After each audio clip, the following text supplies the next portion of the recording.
안녕하세요. 황녀의 싸다워 토크 시간입니다. 네, 오늘의 황녀 사연은요. 아내는 집에만 있길 바라며 본인은 할 짓 다 하고 다니는 남편.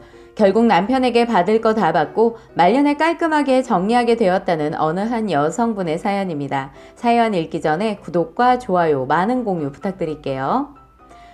남편은 저와 결혼을 할 때부터 가부장적이었는데 저는 그것을 크게 부담을 느끼거나 힘들진 않았어요. 저희 친정 아버지도 그렇기 때문에 그냥 자연스러웠던 것 같아요. 다들 그렇게 사는가 보다 생각하고 살았는데 아랫집에 이사온 애기 엄마를 만나면서 제가 그동안 너무 답답한 인생을 살고 있음을 깨달았어요. 저는 살면서 영화관 한번 가지 않고 그냥 가족만 바라보면서 살아왔는데 아랫집 부부를 보니까 적어도 한 달에 한두 번은 꼭 영화를 보고 다니고 있는 거예요. 그것도 동생 남편이 먼저 예약을 해서 외식까지 풀코스로 즐기고 가끔은 심야 영화도 본다는 말에 저는 그동안 헛살아온 것 같아 억울했어요. 왜냐면 남편은 결혼 생활 7년쯤 되었을 때 저모르게 살짝 바람도 피웠거든요. 다행히 저한테 바로 들켜서 깊은 사이까지는 가지 않았지만 그때부터 남편에 대한 애정이 다 사그라진 것 같아요. 신혼도 없이 둘을 연년생으로 낳고 2살 터울로 또 바로 애를 낳아서 7년까지는 정말 애만 키우느라 정말 힘들었거든요. 그런데 남편 놈이 바람을 피웠다는 것에 저는 모든 것이 끝나는 것 같았어요. 제 인생도 없이 살아왔는데 배신감에 치가 떨렸었죠. 솔직히 육아에 지쳐서 힘들게 살아도 남편한테 힘든 걸 알아달라는 것도 아니었고 많은 것을 바라지도 않았어요. 단지 그냥 애들 아빠로서 정직하게 살기만을 바랬는데 이놈이 배신을 한 거죠. 애들 아빠로서 자격이 없었지만 그놈의 돈 때문에 그냥 무늬만 아빠로 살게 했어요. 그때부터는 서로 그냥 가정을 지킨다는 이유로 그냥 살았던 것 같아요. 이혼도 생각한 적은 있었지만 제가 능력이 없다 보니까 친정의 도움을 받아야 했는데 친정 아버지 성격에 절대적인 도움 같은 건 받을 수가 없었기 때문에 이혼 생각은 접을 수밖에 없었어요. 그 이후로 금이 가버린 결혼 생활은 암흑 같았어요. 그래서 사소한 이유로도 싸움을 하였는데 싸움의 빈도가 너무 컸어요. 그러다 보니까 집안의 살림이 멀쩡한 것이 없었지요. 아이들 또한 그로 인해 정신적으로 충격을 받아서 큰아이는 머리카락이 빠지는 원형 탈모까지 생겨서 병원 치료도 다녔었지요. 아이들을 위해서 이혼을 정말 했어야 했는데 제가 일을 하고 있지도 않고 돈도 없었기 때문에 할 수 없이 그냥 살았죠. 그래서 무능력한 제 자신한테 너무 화가 나서 자해도 한 적이 있었어요. 스트레스가 쌓이다 보니까 저도 모르게 틱 증세까지 보이더군요. 그것도 저는 못 느끼고 살았는데 친언니를 오랜만에 봤는데 저를 보자마자 울면서 왜 그렇게 망가졌냐 하면서 저를 부둥켜 안고 한참을 울더라고요. 그러면서 저한테 병원을 가자고 해서 치료까지 받았어요.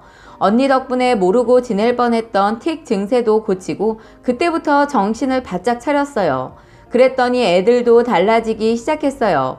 애들이 안정을 찾기 시작하자 학업도 쑥쑥 오르고 제가 손이 전혀 가지 않을 정도로 열심히 노력해줬어요. 그래서 아이들이 학업을 다 마칠 때까지 아이들 교육을 위해 잠시 저를 포기하기로 작정을 하고 살았어요. 더욱이 아이가 하나도 아니고 셋이나 되었기 때문에 아이들을 위해서라면 싸울 일도 그냥 무시하고 넘겼어요. 저는 그래서 그 사건 이후로 이 사람을 돈 벌어다 주는 사람으로 취급을 했어요. 애들 교육을 다 마치면 말년에 이놈을 한 방에 차버리라 결심을 했어요. 그렇게 저는 애들만 바라보고 살고 있었는데 아랫집 동생을 알게 되면서 저도 변화가 시작되었어요. 그동안 잊고 있었던 제 안에 꿈틀거리고 있는 것들이 하나둘 나오기 시작하는 거예요.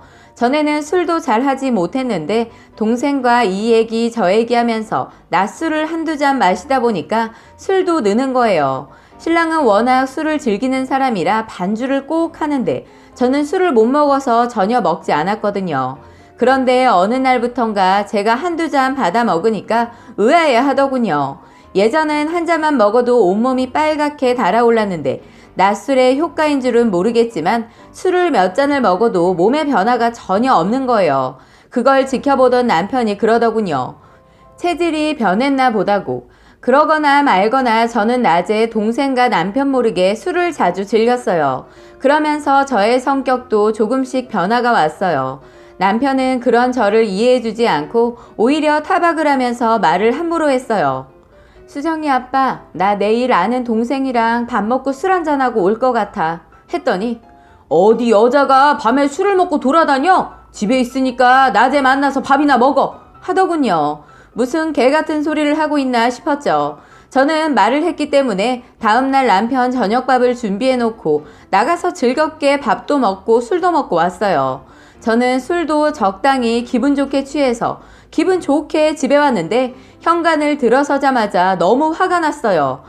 현관에는 제 신발과 옷들이 찢겨 있었고 거실엔 저녁에 먹으라고 차려놓은 밥상을 엎어놨더군요. 저를 보자마자 그놈, 너 뭐하러 들어왔냐? 내가 나가지 말라고 했지?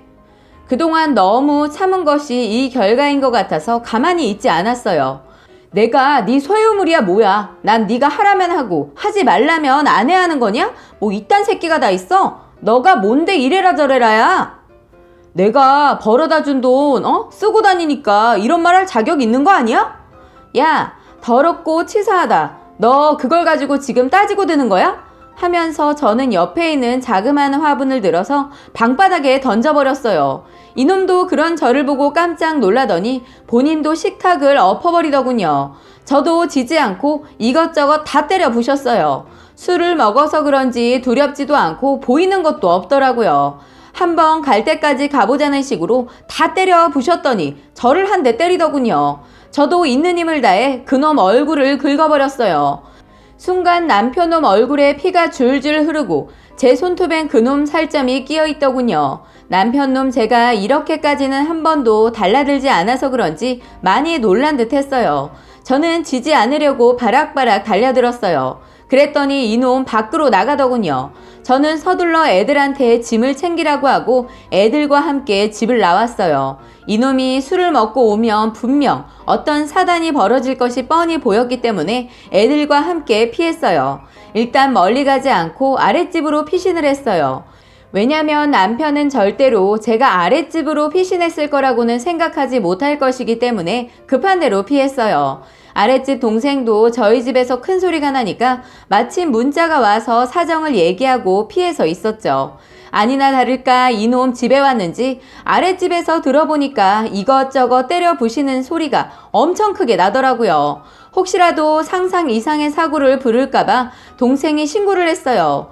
경찰이 오고 가고 나니까 집에서는 아무런 소리가 나지 않더군요. 아침에 일단 애들을 학교에 보내고 저는 동생 집에 있었어요. 거의 오후 1시가 되어서 남편이 전화를 하더군요. 무슨 말을 하는지 드러나 보려고 전화를 받았어요. 왜? 너 어디야? 알면 어떡할 건데? 너 이혼 준비해라? 내가 말하려고 했는데 그럼 네가 준비되면 전화해? 라고 했더니 아무 말이 없는 거예요.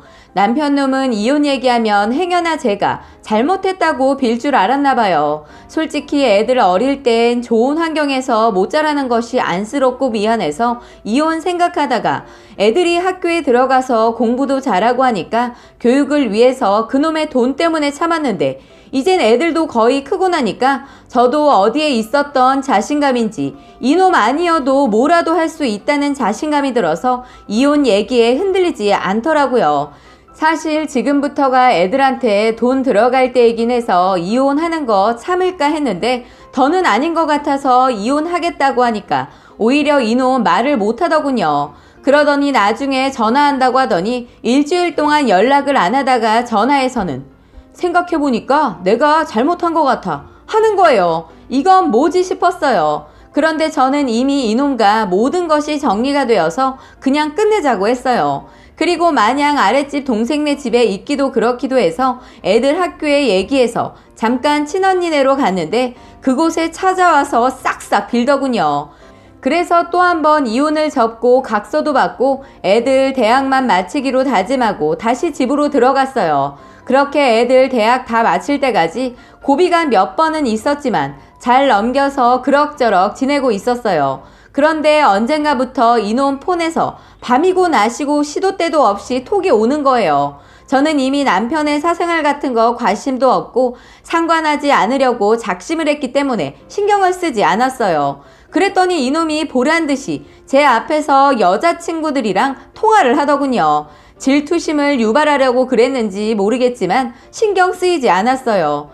남편 친구들과 연락하는 거 보니까 저도 친구들이 보고 싶어서 모처럼 동창회에 나가서 연락처를 받아와서 아무렇지 않게 그놈 앞에서 똑같이 전화를 받았더니 이놈 갑자기 제 전화를 뺏어서 바닥에 내동댕이 치는 거예요.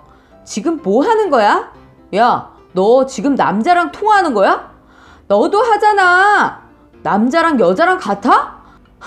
다른 건 뭔데? 너 지금 예전처럼 또 싸워보자는 거야? 이젠 같이 늙어가니까 서로 간섭하지 말자. 이젠 늙어서 힘도 없어. 싸울 일 만들지 말라고. 너가 지금 만들고 있잖아. 너도 친구들이랑 연락하면서 왜 나는 못하게 하는데? 난 남자고 넌 여자니까. 참, 무슨 귀신 씨나라 까먹는 소리야? 야, 말도 안 되는 소리 하지 말아라. 그래서 계속 연락을 하겠다는 거야?